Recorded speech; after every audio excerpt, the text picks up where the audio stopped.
In this video, we will explore how our understanding of the atom has evolved from the early ideas of Democritus in ancient Greece to Rutherford's discovery of the atomic nucleus ambience. Join us as we delve into the evolution of atomic theory, a journey of science that shaped our understanding of the very building blocks of matter. Our story begins in ancient Greece, where philosopher Democritus first proposed a radical idea that all matter is made of tiny, invisible particles. He called these particles atomers, meaning uncuttable. Democritus believed that these atoms were eternal, visible, and fundamental to everything in the universe. Democritus' ideas were purely philosophical. He had no way of proving them with experiments, but he planted the seed for the concept of the atom, which would grow and evolve over the centuries. Fast forward to the early 19th century, where John Dalton took Democritus' concept and brought into the realm of modern science.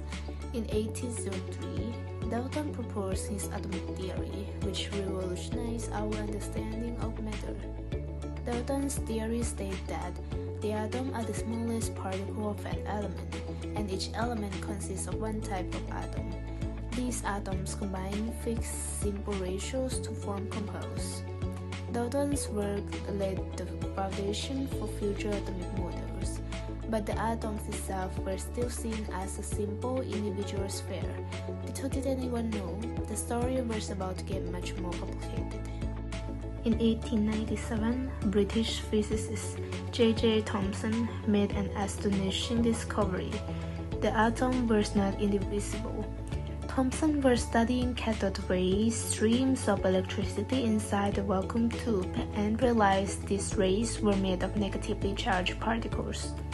Thomson identified these particles as what we now call electrons, which is much more smaller than atoms themselves.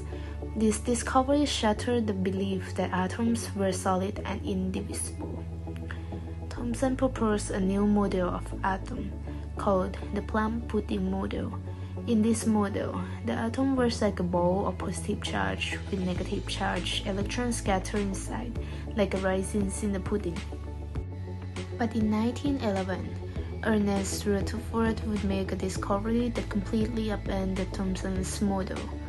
Rutherford and his team fired off particles at a thin sheet of gold foil, expecting them to pass straight through.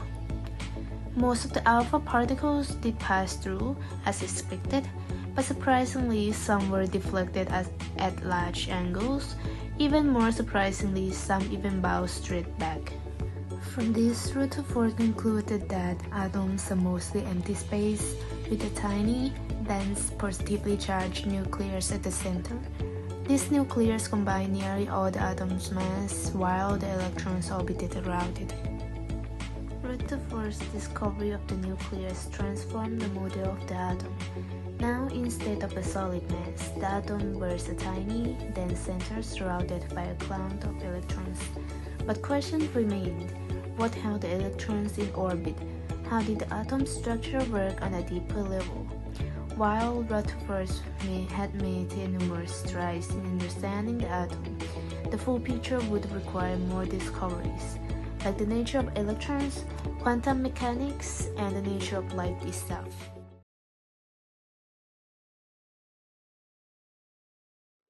Imagine a time when scientists were on the brink of understanding the tiniest parts of our universe, atoms. But one question remained: how do atoms really work?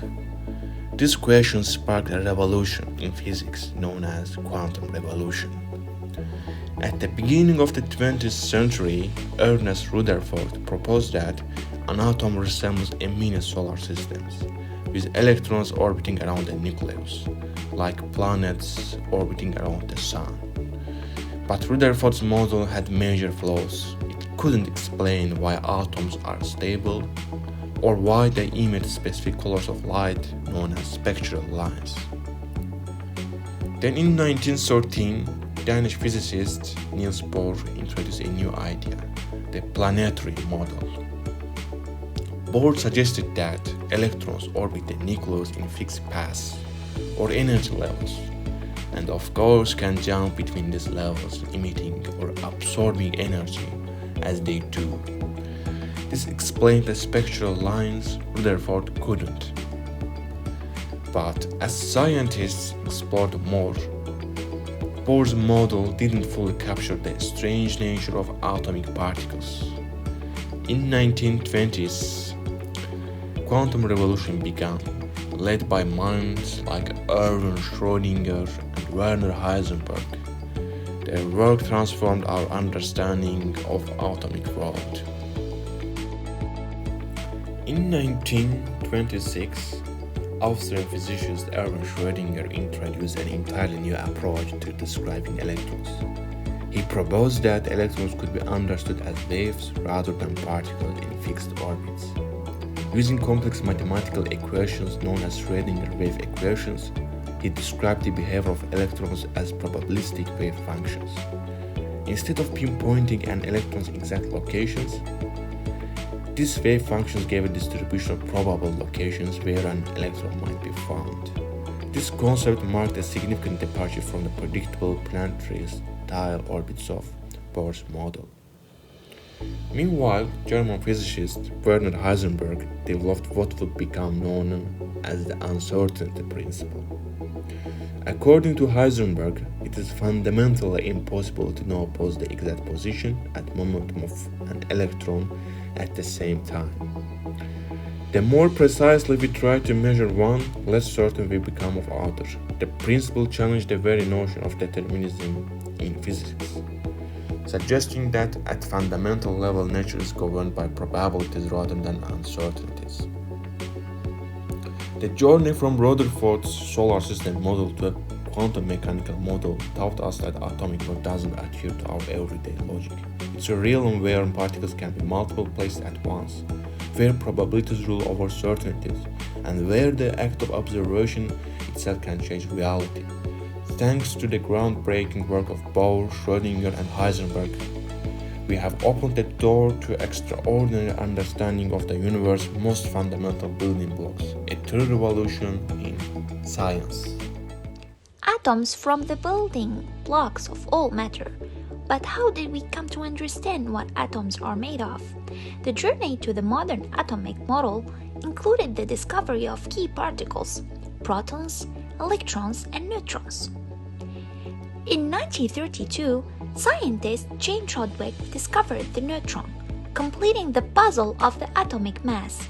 Before this discovery, scientists knew about protons and electrons, but they couldn't fully explain an atom's mass. Chadwick's neutron discovery showed there was a neutral particle in the nucleus. This discovery helped explain why atoms have more mass than just protons and electrons alone. Today, atoms are no longer seen as having electrons orbiting in fixed paths, as early models suggested. Instead, electrons exist in regions called electron clouds, where their exact location can be pinpointed. These clouds represent where electrons are most likely to be found at any given time, based on quantum mechanics. The electron cloud model replaced the earlier model by showing a probabilistic distribution, giving us a clearer picture of atomic behavior. The electron cloud model also influences chemical reactions. These clouds determine how atoms interact with each other. When atoms get close, their electron cloud overlap, allowing them to form bonds.